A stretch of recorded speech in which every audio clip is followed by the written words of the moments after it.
They lied to you. They told you it was healthy, normal, even necessary, that you're just a man, following urges. But what if I told you, every time you release, you're giving away your power, your drive, your future, and they want you weak? Because a man who retains becomes dangerous. If you're still wasting your fire, this video will either wake you up, or you'll keep living as a slave. The choice is yours. Some days, you'll wake up feeling nothing, no lust, no fire, no desire. You'll question if the journey is worth it. You'll wonder if you've broken something inside yourself. You'll feel like you've lost your manhood, but you haven't. You're simply moving through the valley before the climb. This is the place few speak of, the flat line, where your dopamine has bottomed out, where your system is detoxing from years of abuse. Your brain doesn't know how to feel without the high, so it feels nothing, and that's okay. You're not meant to feel pleasure right now. You're meant to endure, to rebuild the walls from within, to grow strong in the silence. So when the fire returns, it doesn't burn you, it fuels you. There is a power inside you, a force ancient and primal, a fire that forged empires, wrote scriptures, built temples without single blueprint. And you've been giving it away, click by click, flick by flick, in silence, behind closed doors, to pixels that don't even know your name. You think it's harmless, but every time you release that energy, you lose something. Not just your strength, but your drive, your ambition, your edge. The world tells you it's normal, that you need it, that it's healthy, that it's just biology. But let me ask you, why is it that when you stop chasing pleasure, you start chasing purpose? Why is it that when you retain your essence, you begin to remember who you are? Because deep down, you were never meant to be soft, numb, addicted, chained to a screen, draining the very spark that could have changed your life. That spark is your seed, your source code, your soul's battery pack. And the man who learns to guard it becomes something else, something rare, something unstoppable. Nikola Tesla, one of the greatest minds to ever live, understood this deeply. He walked alone, not because he was afraid of love, but because he knew the cost. He knew that the highest forms of creation demanded sacrifice. He didn't chase women. He chased lightning and caught it. He bent energy to his will because he learned to master his own. You think that was a coincidence?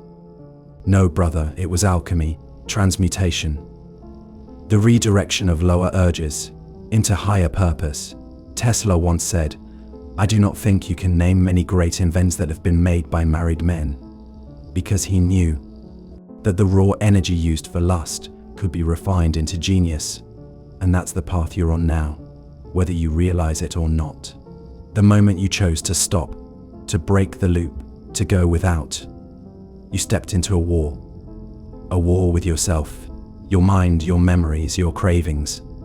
And this is where most men fall, in the early days, when the brain begins to panic, when the dopamine drops, and the high you used to feel is gone. You feel flat, empty, unmotivated, disconnected from desire itself. They call it the flat line, a phase where your brain, starved of artificial highs, doesn't know how to function naturally. And in that silence, in that void, you begin to hear your own thoughts again. It's terrifying, but it's also the beginning of your return to yourself. You're not broken, you're not weak, you're detoxing, you're healing, you're rewiring a nervous system that's been hijacked by indulgence. Your receptors, the ones responsible for pleasure, focus, drive, are recalibrating. Like tuning a great instrument that's been abused. And yes, there will be days you feel nothing, no motivation, no fire, no desire to do anything. But that is not failure. That is the cost of cleansing. The pain you feel is the old you dying. The hollow man, the one who needed a screen to feel alive. He cannot walk this road. Only the new you can. So if you're here now, in that void, in the numbness, in the depression, don't run from it, sit with it, face it.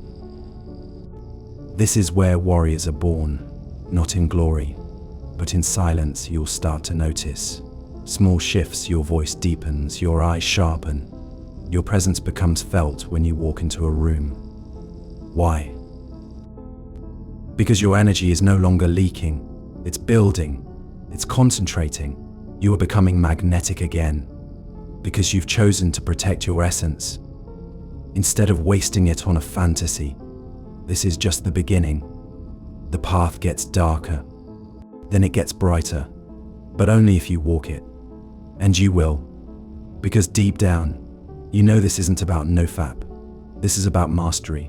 This is about becoming a man the world cannot ignore. But just when you think the storm has passed, it hits again harder, quieter, more clever this time. It comes not as a craving, but as a whisper, a memory, a gentle suggestion wrapped in comfort. Just once, nobody will know. You've gone so far already, it's not a big deal, and that's how it pulls you back, not with fire, but with softness, not with need, but with nostalgia. And if you're not alert, if you're not rooted, you'll fall again. And afterward, you won't feel relief, you'll feel hollow. Because relapse doesn't soothe the pain. It multiplies it. It makes you forget why you started. It makes you question who you are. But hear me now, relapse does not erase the warrior. It only delays him. You did not lose the war. You simply dropped your sword for a moment.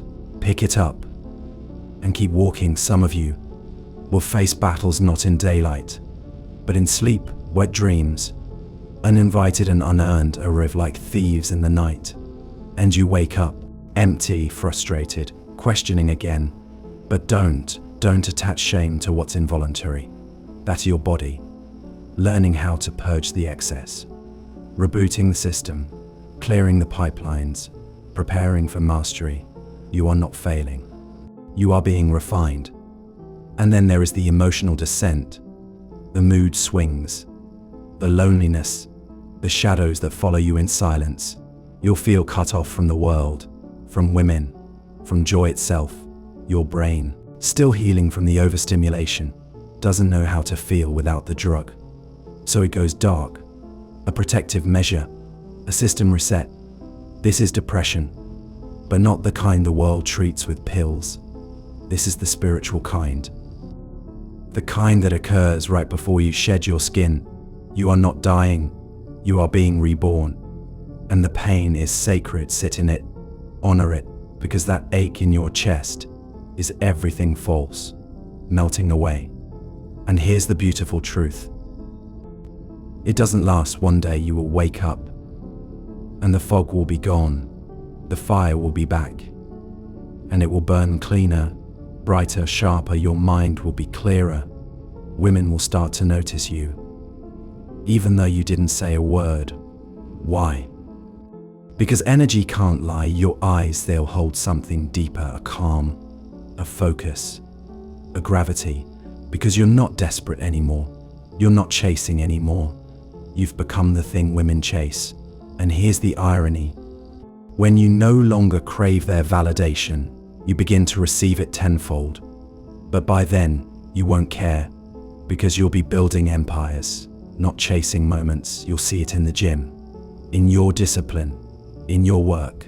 You'll write better, speak clearer, move with more presence. Why? Because you've learned to transmute, to take the same energy that once ruled you and turn it into mastery. What every monk and mystic understood, that true power is not the indulgence of man, but the control of him. You're not just retaining for streaks. You're not doing this to impress anyone. You're doing this to take back your throne, to become the man you were always meant to be. This path isn't easy. It's lonely. It's brutal, but it's real. And you'll begin to notice something strange.